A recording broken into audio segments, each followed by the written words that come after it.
मध्य प्रदेश की सरकार भ्रष्टाचार के खिलाफ लगातार सख्ती के दावे कर रही है, लेकिन श्योपुर जिले के कराहल तहसील में जो मामला सामने आया है उसने प्रशासनिक व्यवस्था पर गंभीर सवाल खड़े कर दिए हैं। कराहल में पदस्थ तहसीलदार रोशनी शेख पर करोड़ों के मुआवजे घोटाले जैसे गंभीर आरोप लगे हैं।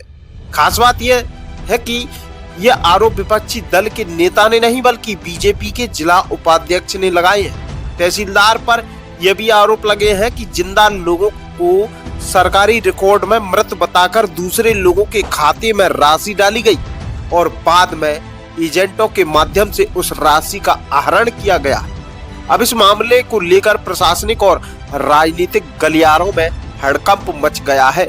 हालांकि सोशल मीडिया पर पोस्ट वायरल होने के बाद कराहल की तहसीलदार ने सभी आरोपों को सिरे से खारिज करते हुए वरिष्ठ अधिकारियों से शिकायत करने की और छवि खराब करने की बात कही है।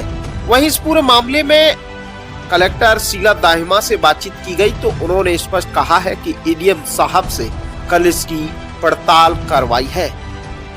अब सबसे बड़ा सवाल यह है कि क्या प्रशासन इन गंभीर आरोपों की निष्पक्ष जांच कराएगा या फिर मामला फाइलों में दबकर रह जाएगा, क्योंकि जब सत्ताधारी दल के नेता ही अपनी सरकार के अधिकारियों पर भ्रष्टाचार के आरोप लगाने लगे हैं तो यह मामला सिर्फ प्रशासनिक नहीं बल्कि राजनीतिक रूप से भी बेहद महत्वपूर्ण हो जाता है। फिलहाल कराहल तहसीलदार पर लगे इन आरोपों के बाद जिले में चर्चाओं का बाजार गर्म है और अब सभी की नजर प्रशासन की कार्रवाई पर टिकी हुई है। कराहल तहसीलदार रोशनी शेख के द्वारा जो धान की फसल की मुआवजा राशि प्रदेश के यशस्वी मुख्यमंत्री डॉक्टर मोहन यादव जी ने श्योपुर जिले के सैकड़ों किसानों को वहां बुलाकर समस्या सुनकर जिस प्रकार से जो क्षति हुई है उनका मुआवजा राशि डाली थी, उस राशि को जिस प्रकार से रोशनी शेख के द्वारा बंदर बांट करके कई लगभग आधा सैकड़ा लोग हैं जिनकी अभी तक राशि नहीं डली, जबकि गेहूं कट चुका है, धान की राशि अभी तक नहीं डली। और एक आध दो मामले तो ऐसे हैं जो महिला जिंदा है उसको मृत बताकर दूसरे के खाते में पैसा डालकर और वो पैसा निकाल लिया है। ये सीधा 420 के गबन का आरोप नहीं लगा रहा हूं मैं, ये सिद्ध हो चुका है। और यदि नहीं हुआ तो कमेटी बना करके मैंने कलेक्टर मैडम को भी बोला है, उन्होंने कहा कि हम बहुत जल्दी इसकी जांच करवाएंगे और दोषी जो भी होगा उसके ऊपर कार्रवाई होगी।